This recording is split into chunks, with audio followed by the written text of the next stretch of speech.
Welcome to Impact and Fulfillment with Coach Mike D, where you'll gain practical wisdom and dynamic insight from amazing conversations to live your best life.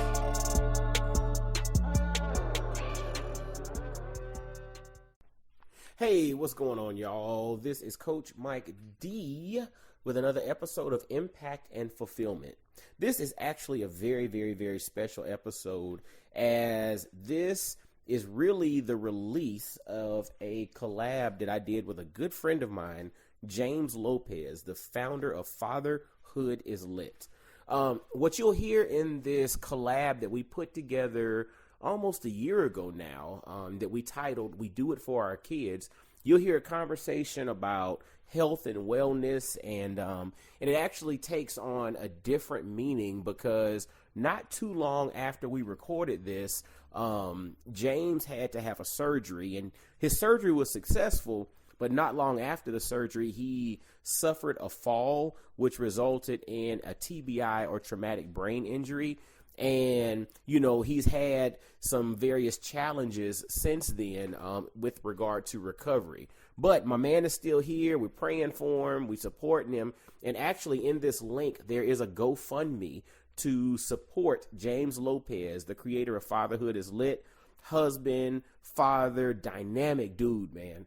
And I encourage each one of you all to hit the link and support my man in his recovery. So without further ado, here is my conversation from the collab from my previous platform, Black Fathers Now, and Fatherhood is Lit, entitled We Do It For Our Kids, with my man, James Lopez. Y'all enjoy. I am your man, Coach Mike D, and I'm going to throw it over to my man, James. Yes, sir. Yes, sir. I'm James, representing for all the dope dads of the Fatherhood is Lit community and fatherhood community in general. So thank you all for coming. Yo, Mike, man, I'm sorry to do this, but I want to take over this call real quick because it's something that I've been dealing with all week. That I talked about it a little bit in stories, and I got a lot of messages about it, right? So I would like to walk you through this and then hear your thoughts, man. Hear how you would how you've dealt with certain things. You know what I mean? Let's go. So first of all, man, you know, I had a doctor's appointment. I had a lump on my head, on my right side of my head up here somewhere, right? And I disregarded it. I disregarded it for months, man. I would almost damn near say maybe a year. You know, when they asked me how long I've had it, I really don't know.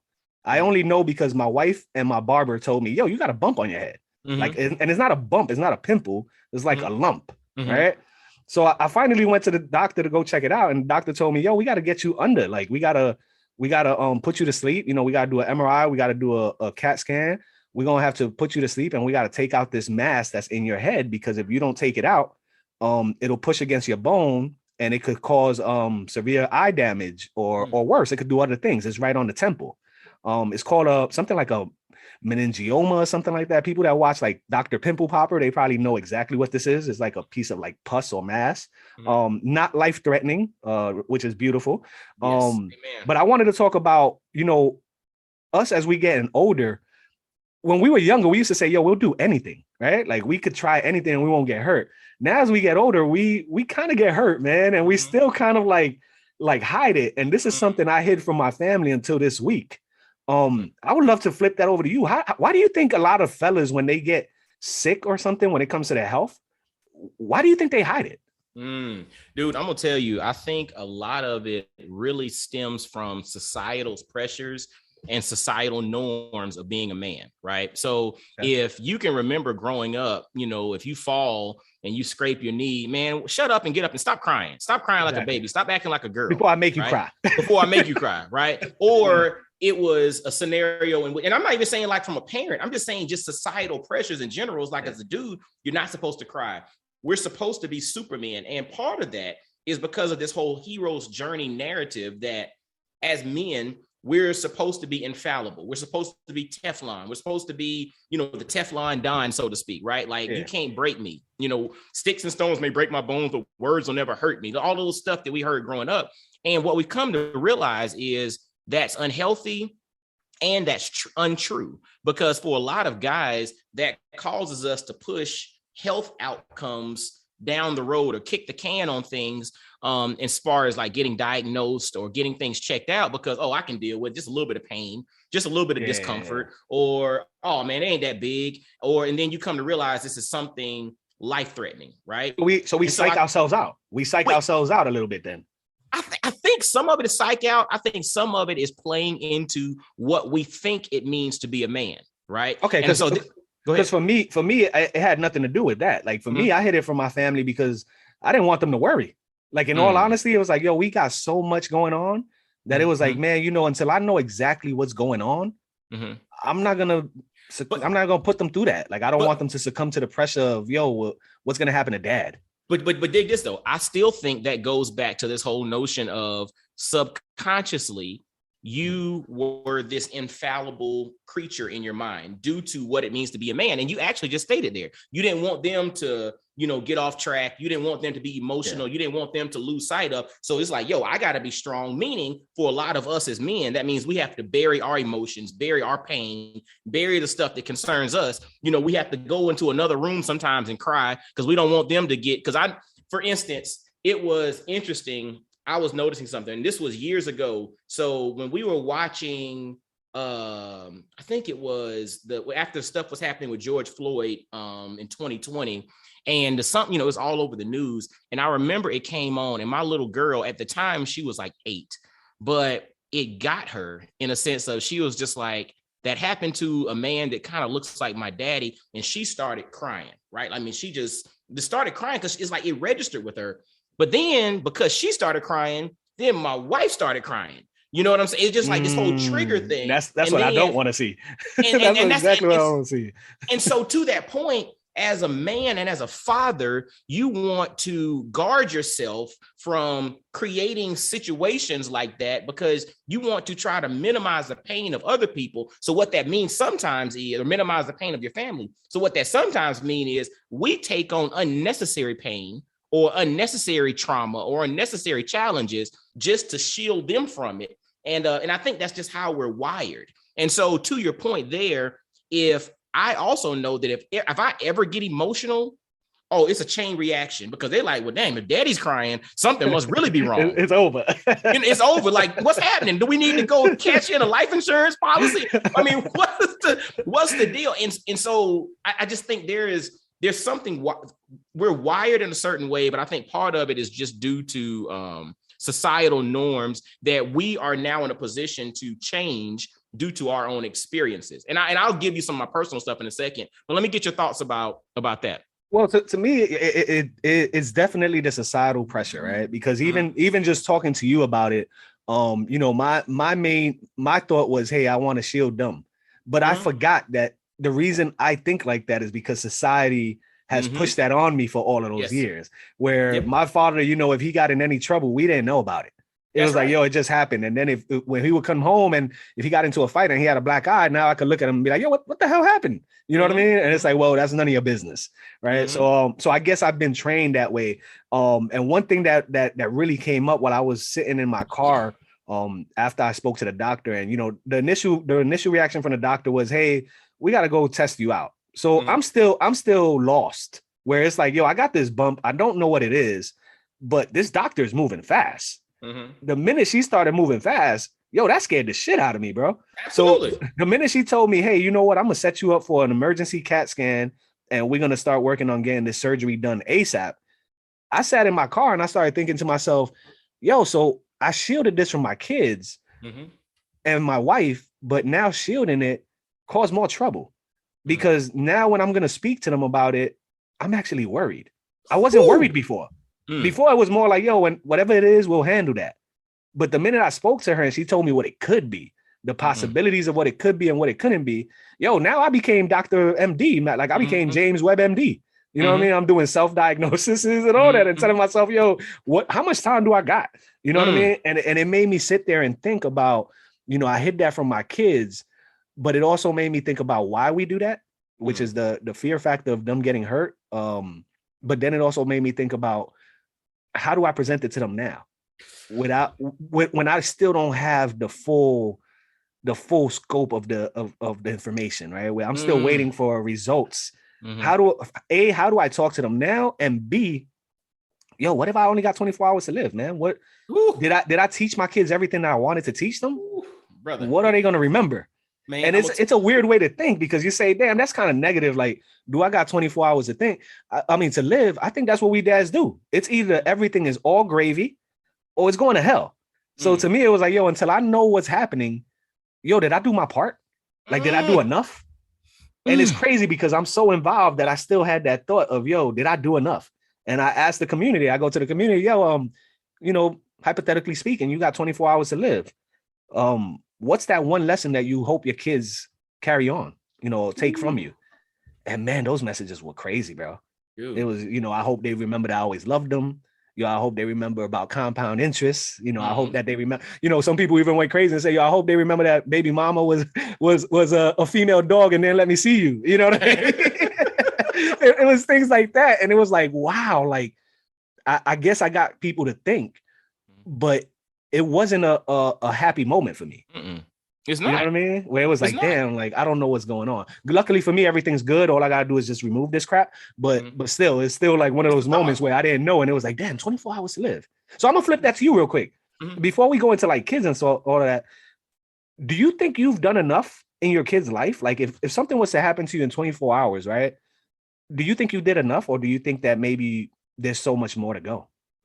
You know, this to me is a hard conversation, right? Because you're kind of asking someone to predict the future, right? Because we don't know what's coming down the road, and we don't know how the world's going to evolve and all of that. And if you were like Nostradamus or something, and you could project 50 years from now, what are the pressing issues? Like, I bet if you ask somebody that 50 years ago, they might, and they didn't know what 2022 would look like, they might give you some different advice if they knew what 2022 would look like with technology and computers and internet and all this kind of stuff. They might give some different type of advice, 50 years ago in 1972, right?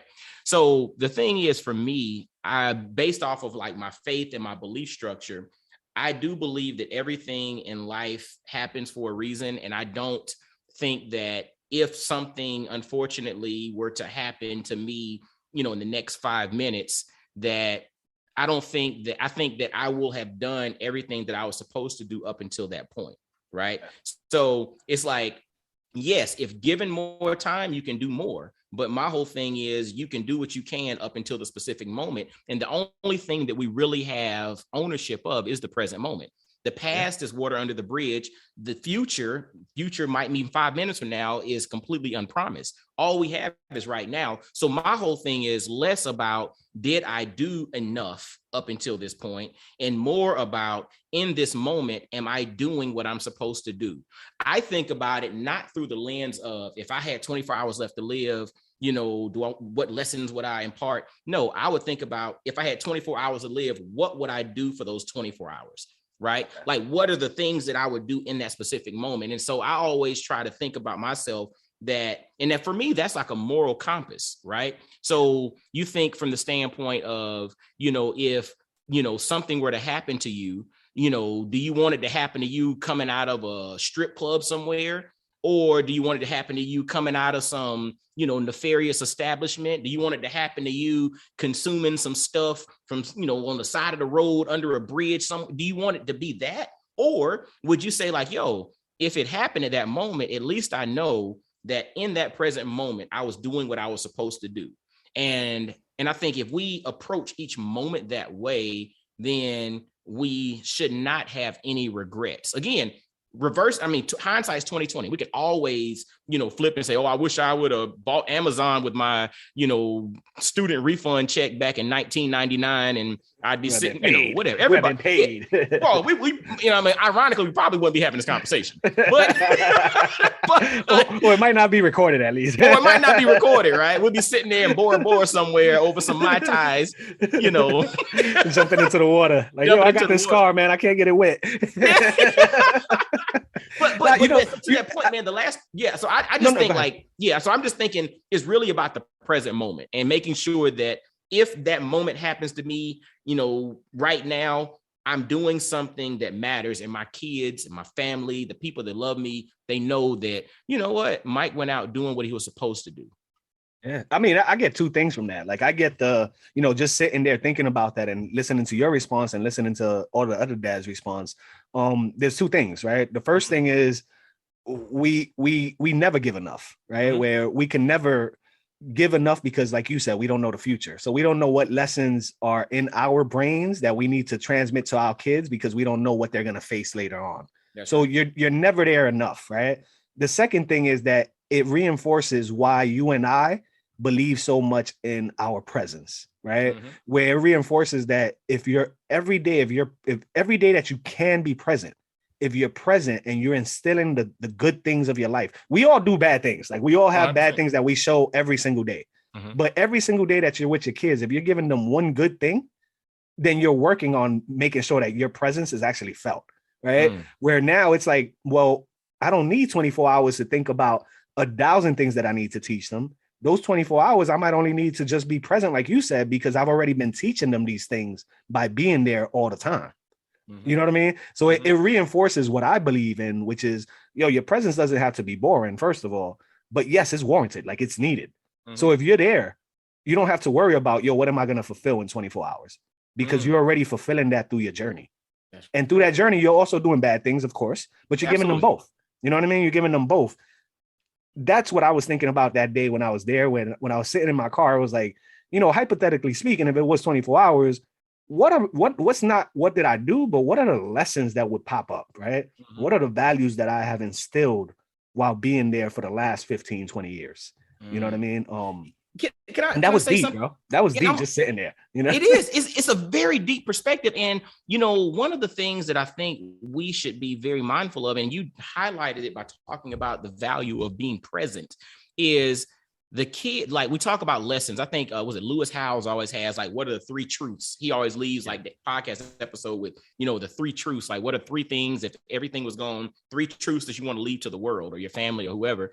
And one of the things that's interesting is I think people remember less the words that you dictate, but they almost always remember the messages that they retrieve from how you live your life. Right. Yeah. And so I think it's trying to say like, what's one message or what's one thing I want to teach them or one piece of advice I'd give them. Honestly, that advice is probably going to go to the wayside. But what they will never forget is how you made them feel when they fell off their bike and you were there to pick them up, or how you showed up, surprised them to come to lunch with them one day or read to their class, or they will always, I was sitting here earlier just thinking about my life and all these different examples. It's like, I can't remember many words of advice from anybody, but what I do remember is these experiences that 40 years ago or 35 years ago are still vividly embedded into my soul. And I think that's what's so important, not focusing so much on what I'm going to do for this or what I'm going to say or what kind of words or what kind of stuff and make sure they got all the passwords. Yeah, that's important. But what's more important is how do you spend that last 24 hours? Yeah. Like that's I agree. I agree. I think that's important, man. And dude, I'm gonna tell you, you even opening up this window of health and men and hiding. I think we would do a disservice to our community if we did not really go a little deeper there. You know what I'm saying? In regards to men and taking care of your health and doing diagnostic work and all this kind of stuff. Dude, before you even go there, like that's something that I said in my stories, where I said in my stories, I'm not going to lie to y'all. I'm not going to go tell you, go be healthy, go do your exercise, eat your greens, eat your vegetables. I'm not going to lie to you and tell you to do that because I didn't do that. And to be honest, I'm not going to continue doing it. I'm not going to do that either. Like I'm not going to flip the switch and now tomorrow I'm eating a healthy, a balanced diet every day. It doesn't happen that way. It happens when fear is instilled, right? So what I was telling people was, I'm not worried about the health side. What I will tell people is, the minute you find out that something is wrong, if you really care about yourself and your kids, but mainly yourself, right? Because your kids need you, right? You go handle that. Like when I was sitting with the doctor, she told me, how quick do you want to get this done? My answer to her, no lie at all, was, I want to see my kids. Get this out of my head as soon as possible. And she laughed and she goes, James, it's not life threatening. Like you could delay it a little bit. And it was like, no, get it over with now. ASAP. Because you telling me it's no complications, but the minute you stick me with a needle and put me to sleep, there's a chance I might not wake up. So, yo, let's get this over with now. For like, I don't gotta worry about that. You know what I mean? But so, and it's interesting how you mentioned how once you notice something, go get it taken care of. But I'm on the team of, an ounce of prevention is worth a pound of medicine. Yes, right. Yes. And it is. It is. I mean, and I spent, 13 years in the pharmaceutical industry. So I've seen all the different scenarios and in and out of clinics and hospitals and rooms and it's in behind the scenes conversations. I mean, it's very much a very interesting conversation. But the reality is an ounce of prevention is worth a pound of cure. And I'll even say on a personal level, I started getting colonoscopies at 35. So fellas, a colonoscopy, to be completely honest, they take a dog on camera and they Roto-Rooter up the backside and check out your colon, right? And take pictures and all that. For people that don't understand that, it's almost like they're violating you. They violate you. Or for the dads that are supermen, you know what I mean? Because some men are just supermen and it's like, no, nobody's going to touch my booty. And it's like, all right, man. But good luck. Now, I will tell you, there's a value add to it is they do put you to sleep and they give you propofol. And I tell you, that's the best 45-minute sleep you will ever have in your life. Okay, you were having some good dreams. Oh my gosh, it's just like well, that's another conversation. That's another topic for another day.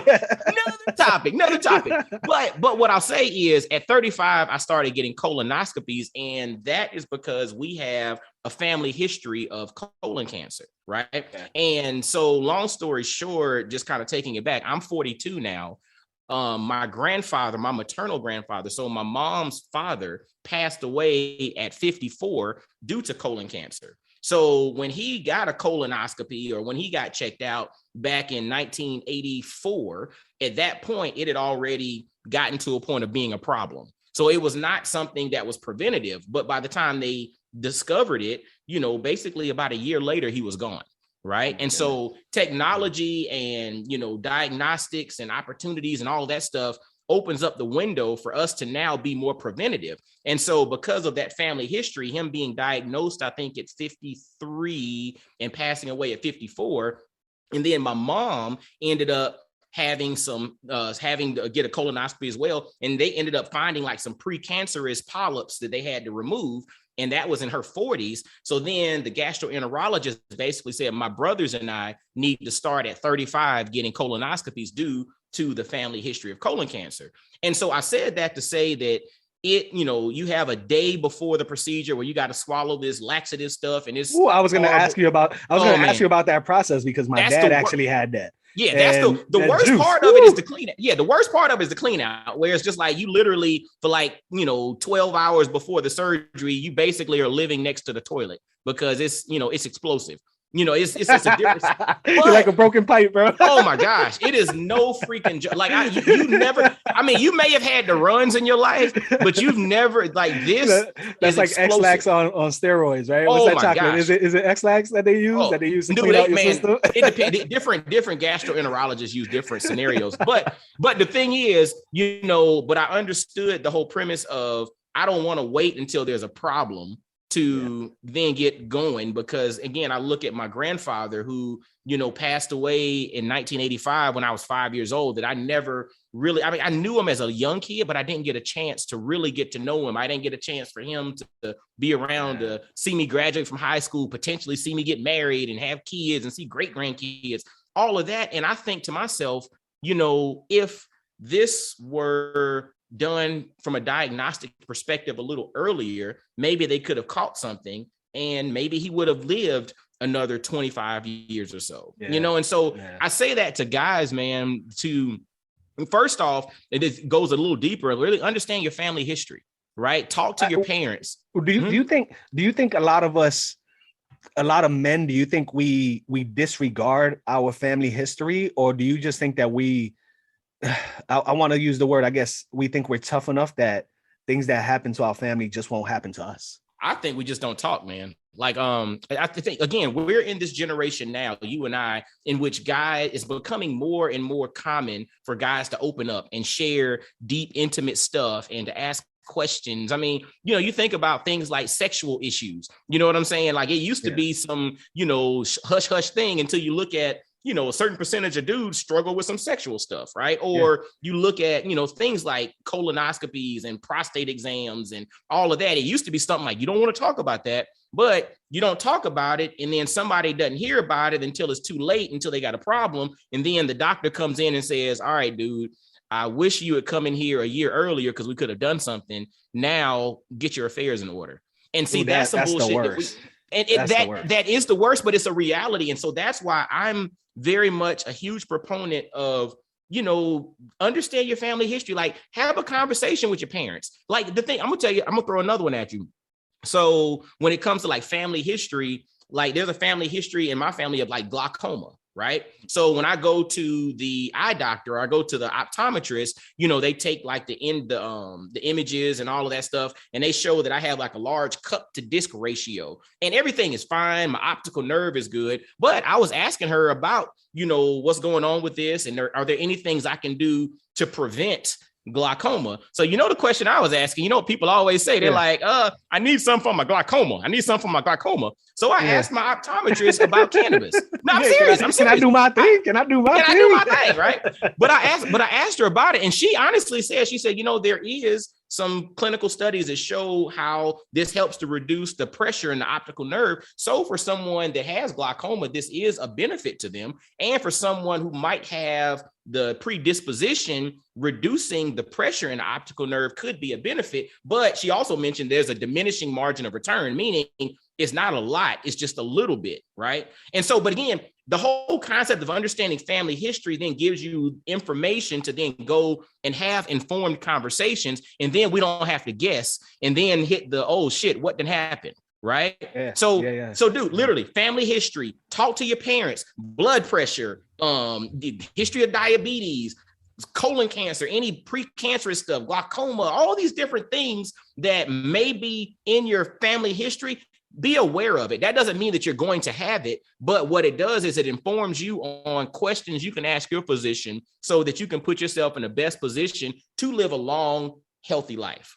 Yeah, I would also add to that. Like, I think, for us, for like a call of action to the fathers, I would suggest you do go out there and find out your family history. And some of it is scary, man. Like some of the things you're going to hear is scary.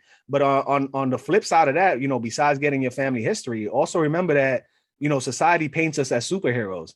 Yo, we're not built like that. So if you think that because your parents were raised in a different circumstance than you were, or a different era that you were raised in, that means that you're not going to get the sicknesses that they have. Think again.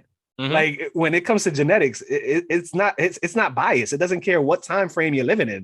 It doesn't care how old you are. It doesn't care who you are. If you're part of that family, you might have those same issues.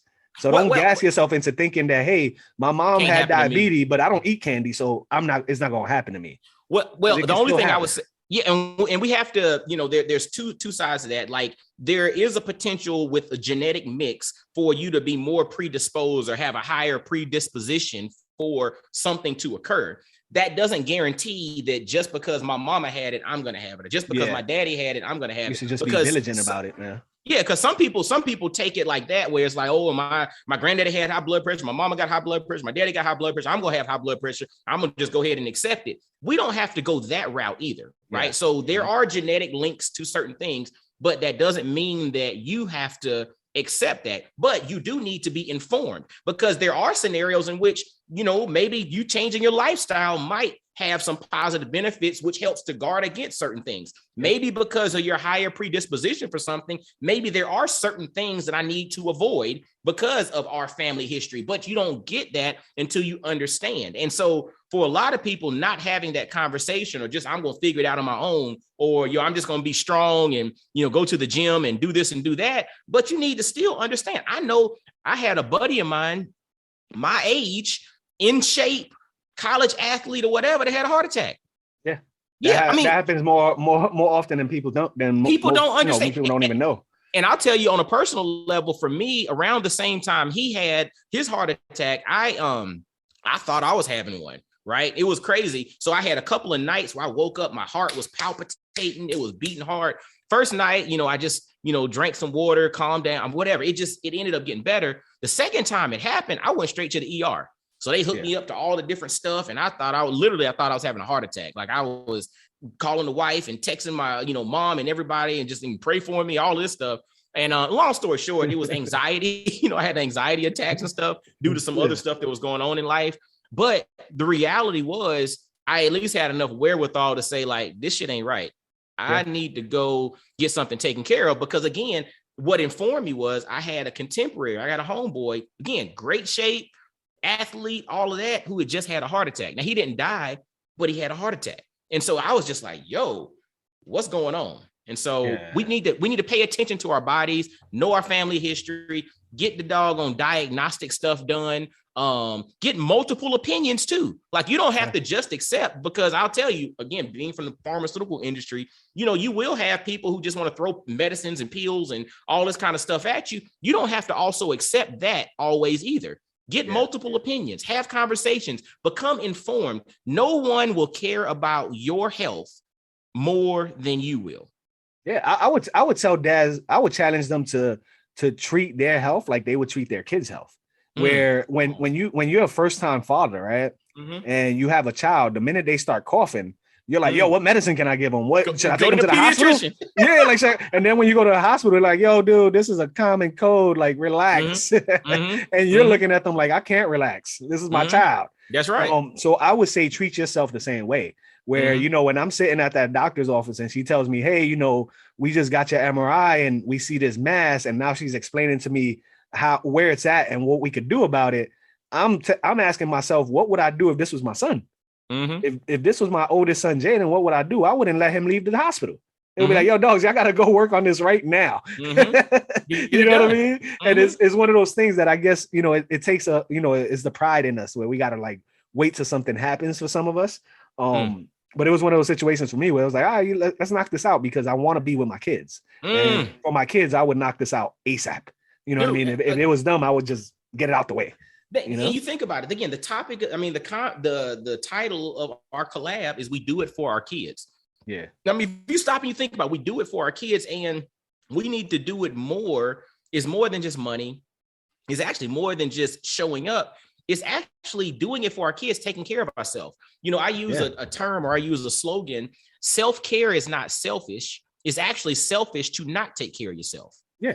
So, and the thing is, for some people, they might not think about it on that level, because they think self-care, that means I need to just go and, pamper myself. Turn up. But I'm going to go turn up for the weekend. Go turn up. But I want you to think about self-care through another lens. I want you to think about self-care through the lens of being on a team, right?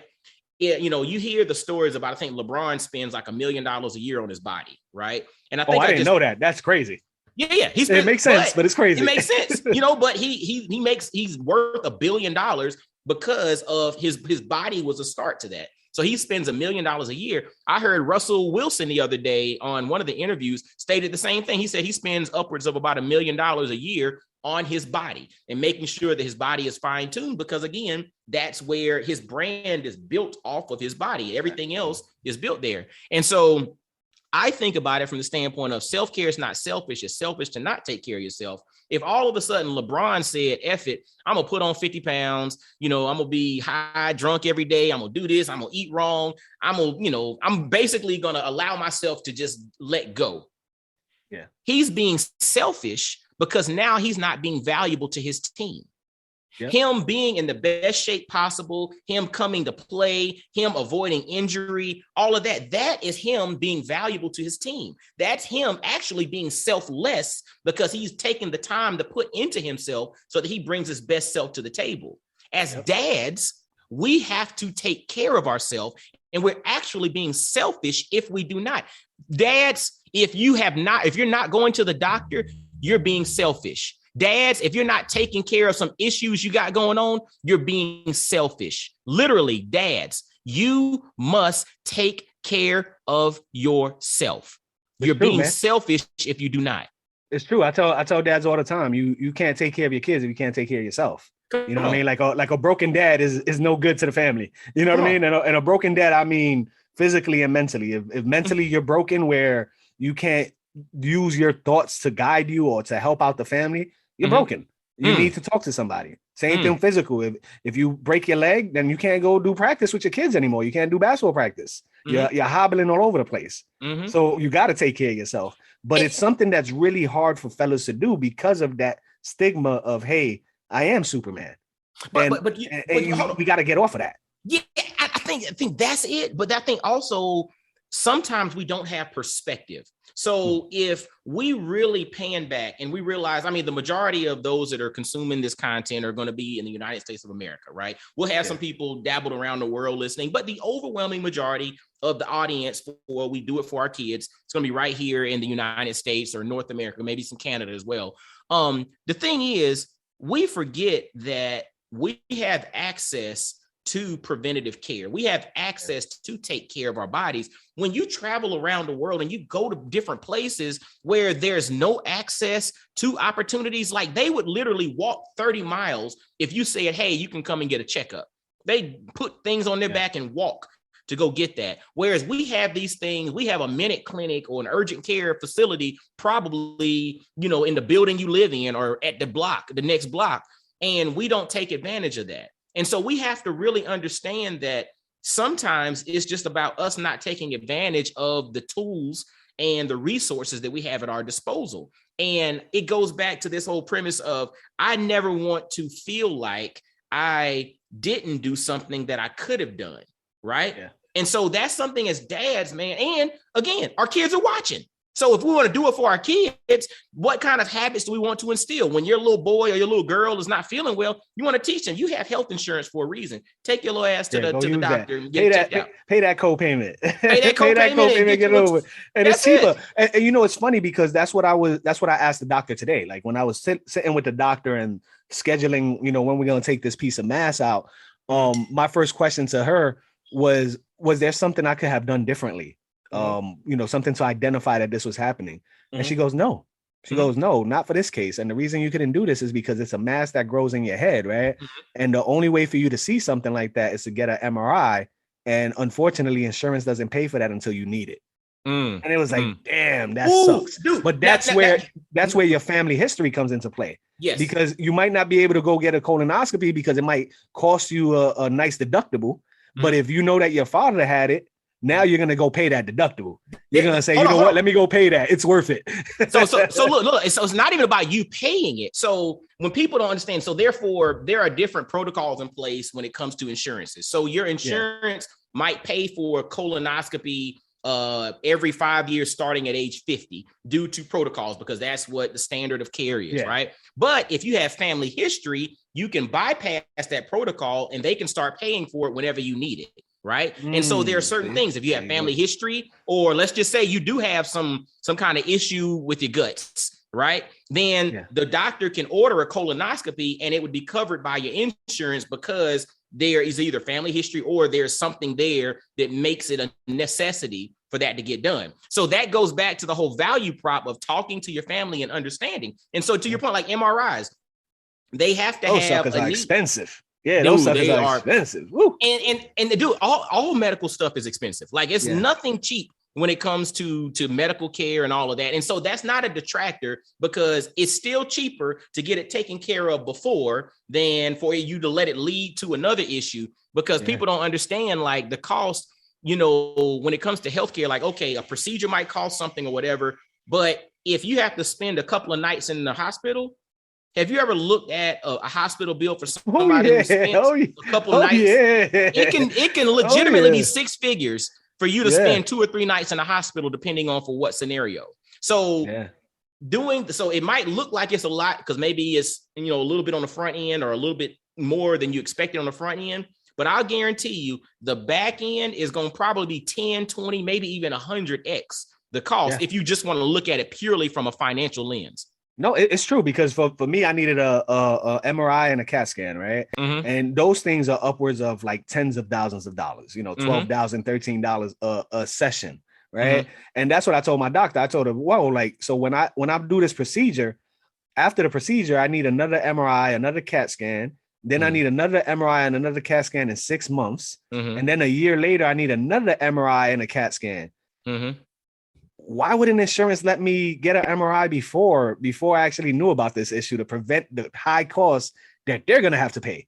Because my deductible is high, but they're going to have to eat years and years and years of But MRI exams, man. but hold on. See, that's the other part to it. So it's like it's an actuarial table, right? So it's the same thing like with car insurance. You know, the whole premise with insurance makes money when they don't have to pay out for procedures. So a lot of times what ends up happening is they collect your deductibles on a monthly basis. And if you remember, like when all the stuff came out with the Affordable Care Act, how, you know, it was the only way for it to go through, the insurance companies had to make it a mandate where there were healthy people involved as well. Because it's like the actuarial table, healthy people, they typically don't have to pay out as much because healthy people maybe just go for an annual checkup, but that's about it.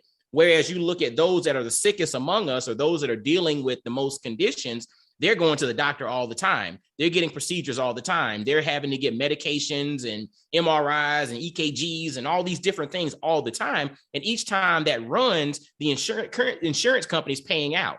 So what the insurance company wants to do is they want to have as many healthy people as possible on that plan to balance off that one really sick person. And back in the day, and back in the day, what used to happen was if you started running up too much or you were too sick, they would drop you from insurances. Kind of like with car insurance, you had too many wrecks, they dropping you because they're now going to lose money. So to your point, it makes sense to us for them to pay for the preventative stuff. But to them, they're looking at it like, how can they kick the can down the road? Because maybe you won't need it. Yeah, we might, our bet might show, might not pay off. So we end up having to pay for 5 of them instead of just paying for one a year earlier. But that's like a 1 in 50 case. They got some kind of algorithm they figured that thing out with. So it's an interesting perspective and it's a good conversation for us to have. But the reality is use it. And who cares about the insurance? Take care of yourself. It's selfish for you to not take care of yourself. Don't think about it through the lens of money. I know it's hard not to. Take care of yourself because money ain't gonna matter if you're not here. Yeah, no, that was my whole thing. My whole thing was, man, like I wish I would have known this was happening earlier. But this is going back to what we spoke about earlier about health and everything. There are going to come times when a father is going to be presented with something, an illness or some type of sickness or something that's happening that you can't prepare for. That you can't do anything beforehand. You can't get exams beforehand. For those situations when those things pop up, then you just got to look at your kids and say, I want to be around for them. Let me knock this out. Whatever it takes.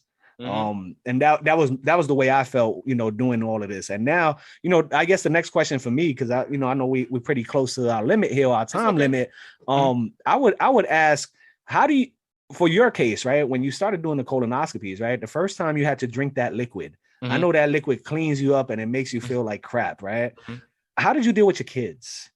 Like, did you tell your kids what was happening? Like, did you tell your kids, dad is drinking this liquid, is going to clean me out and this is what's going to happen? Or did you try to like sugarcoat it or hide it? Like, how did that work? No. I mean, it was literally, I was telling them everything about it. It's like, why daddy going to the bathroom every 10 minutes for 6 hours straight? Free the bathroom. Truthfully, I think that is, that's not a hard conversation because it was not connected to a negative health outcome. I think if it had been a challenging, like if I was personally dealing with a health challenge and I was having to go through that, I may have had a different perspective on it, partly to keep myself boosted, but then the other part to not get them scared of all the stuff that daddy has to go through. So it was just, for me, more 100% just a diagnostic, just to kind of do the family history. So it really was not a hard conversation. But I think, but to your point, if there is a medical concern that you have, we have to do a better job of communicating at a level that our kids can understand what's really going on. Because to your point, I think it makes things challenging. I'm gonna give you a personal story. My father, he was one of 8, but my dad, he had 2 brothers that passed away when they were kids. And one of them unfortunately drowned. And then the other one that passed away when they were a kid, he ended up dying of leukemia. And so one of the things that my dad shared with me, and this is something we talked about not too long ago, probably like within the last 2 years, he said that his brother that passed away from leukemia, all along, they never knew how sick he was. So like my grandparents would, they said they knew their brother was kind of sick, but they didn't know it was cancer or leukemia or something that he could die from. And my dad said basically one day they woke up and he was dead in the bed right there. And it was, and again, from a trauma perspective, you're just like, yo, hold up. And one of the challenges was that they never told my dad and the siblings how sick the brother actually was. So it's just like you didn't prepare anybody for what was really going on. And I know it's a tough conversation, and it doesn't have to be as drastic, but I think when we have tough things going on, we have to find ways on the level that our kids are. So at the age that they are and the way that they can comprehend things, we have to find ways to communicate things to them that they can understand, but we need to be truthful with them, because we can cause undue trauma by trying to hide it. And then something happens like, oh shit, we're like, dang, I didn't know it was like this. You know what I'm saying? And I think sometimes we do our kids a disservice, and by trying to protect them, and I agree with protecting them, but I also agree with being honest and communicating it in a way that they understand. But we have to be honest about stuff, or else, you know, like you mentioned, you know, now I got to have, you said, now I got to have this conversation. And I'm like, dang, I've been hiding in this, like all of a sudden, surprise, let me tell you. And, you know, thankfully or prayerfully, you know, your stuff is fine. But for others that may have to have some challenging conversations, we can't sugarcoat it, but we do need to give it to them in a level, or on a level that they can understand. Don't talk to them like they're PhD students if they're 5. No. Like, let's be legit. You could bring it down a little bit, because they, even for me, like when I was thinking about my son, you know, I was sitting in my car, and I go, you know, how am I going to tell him? Because my son is so swift and so nosy, right? Mm-hmm. Kids are freaking nosy as hell, right? Mm-hmm. Where he's going to know, and he's going to ask, yo, why is dad waking up? Because dad don't wake up till like 8 o'clock. Mom takes us to school now. You know what I mean? And I'm sitting in the car, and I'm like, yo, how am I going to explain this to him? Well, I'm not sure how I'm going to explain it to him, but what I'm going to do is I'm going to force myself to explain it to him. And the way I did that was I jumped in on Instagram, and I started a story. It was like, yo, I do this thing where I jump in the car, and I call it Uber Dad Sessions, where I sit there and I just give my thoughts about fatherhood sometimes, right? And that was my Uber Dad session. My Uber Dad session was, yo, I went to the doctor. This is, you know, XYZ, these things happen. If you had 24 hours to live, what would you say? You know what I mean? That I know my son is going to watch Instagram. I know his friends are going to watch Instagram. Now that forces them or him to tell me, Dad, why did you go to the doctor today? Once he asked me, I can't sugarcoat it no more, or I can't hide from it anymore. You know what I mean? So now that opened me up, where it was like, now I'm ready for him to come to me. It's almost like I was playing mind games with myself, where I wasn't sure how I was going to approach it. So I kind of like passed the buck to him, where it was like, I'm going to show it to the world that this is happening, because I know you're going to see it. And when you see it, you're going to come back to me, and you're going to ask me, Dad, what's going on? Now I'm forced to tell you. And it worked. Like, I was able to sit with him and tell him, Jaden, this is what's happening. You know, this is the outcomes that could happen, what can't happen. I have a great chance of succeeding, all of this. Like, we should be good to go. You know what I mean? And I could see that it made him feel a little bit better. Like, he was at ease. And he goes, so Dad, what if it doesn't go right? And I go, well, Jaden, if it doesn't go right, it's up to you and your brothers to take care of the family. And that's it. He knew exactly what I meant by that. And it was like, now that took us to another level where it's like, all right, let me make sure I'm still teaching them the right things. Absolutely. But you know, I'm gonna throw some. I wanted you to finish your comment, but I wanted to kind of go back to something, you know, and I think this is the crux of it all. It's about us getting comfortable enough to have the conversation, because truth be told, our kids are resilient.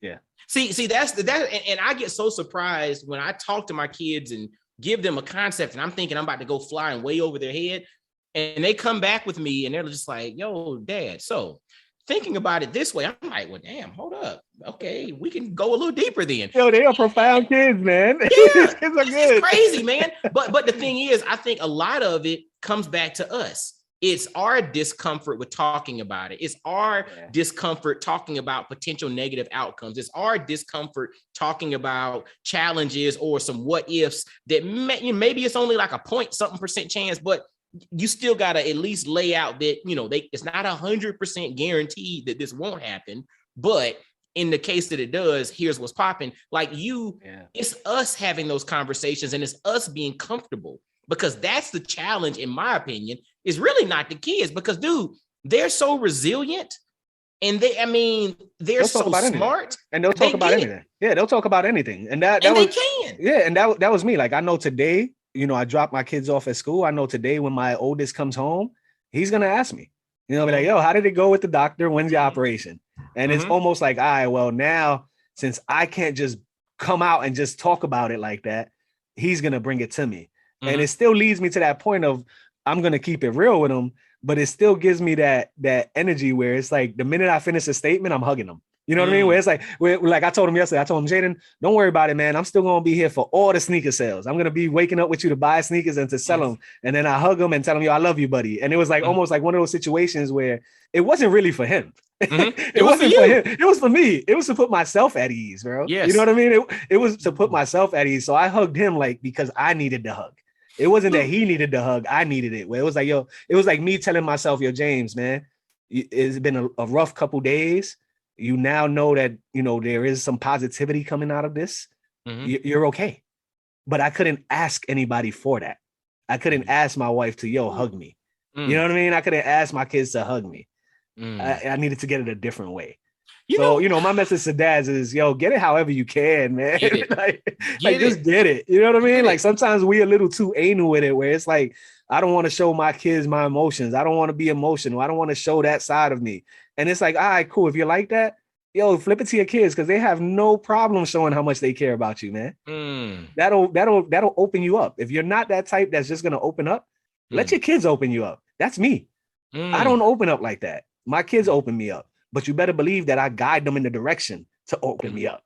I give them these little tidbits. You know what I mean? But you realize that you need to be opened.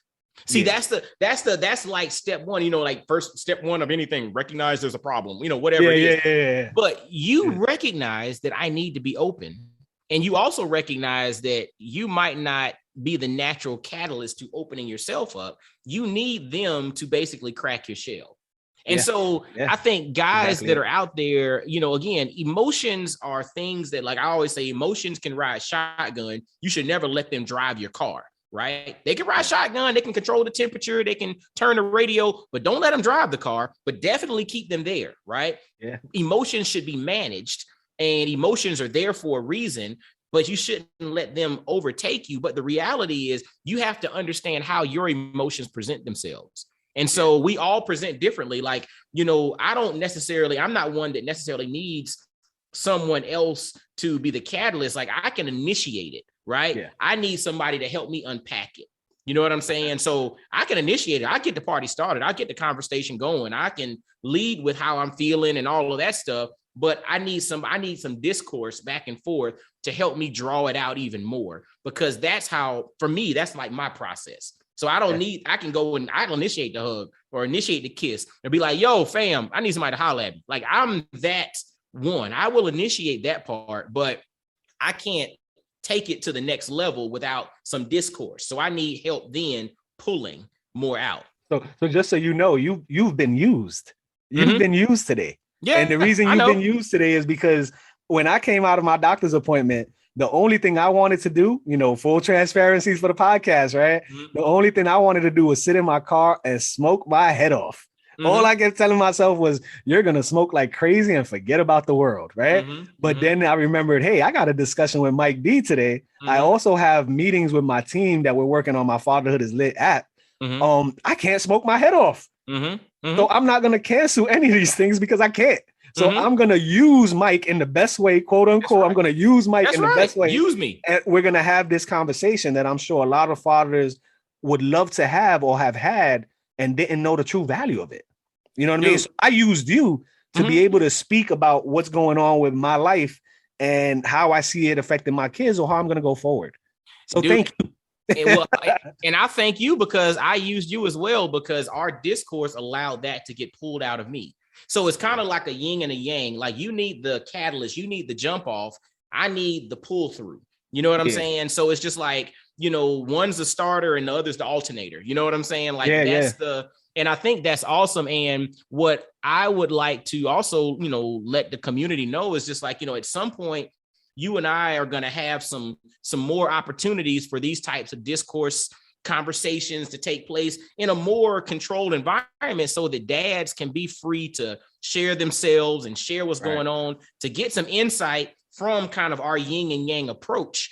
And hopefully that'll lead them to being better men, better fathers, better husbands, taking better actions in life, just walking in purpose. That's the whole thing. And us coming together, this collab, in my opinion, leads to that. And our mission is to really help dads be the best dads that they can be in a holistic sense. So more of this is coming on a lot of different levels. So y'all definitely stay tuned till we do it for our kids. That's right. And I just want to thank you for this conversation, man, because I'm gonna be very honest with you. I know the camera can't catch it like that, but my eyes are watery, bro. And they're watery because of all the things that it's happiness. It's not sadness. It's like, all right, I've been to the doctor 3 days in a row. We're clear to go. Now we're just gonna go solve this problem. But the happiness is that now I know my family knows. Keeping that in, that thing was brutal, man, because it was like, when am I going to tell them? And what am I going to do? Just go to the hospital, have to spend 3 nights there, and then call them from the hospital and be like, yo, dad hasn't been home because of such and such. That's a horrible way to do it. You know what I mean? So it was like my eyes got watered because it's finally over. The process is just beginning. But that process of hiding it from the family, it's gone. It's over. Now I could actually look at them and say, yo, what we doing tonight, man? We got practice. You better shoot those J's, because if you don't shoot those J's, dad is going to kick that ass. There it is. Hey, like I mentioned before, you all hit the GoFundMe link in the show notes to support my man James. Y'all have a blessed one. Peace. I really hope you enjoyed today's episode. Make sure to hit that like button, subscribe, and follow Coach Mike D everywhere on social media. Y'all be blessed, well, and wise.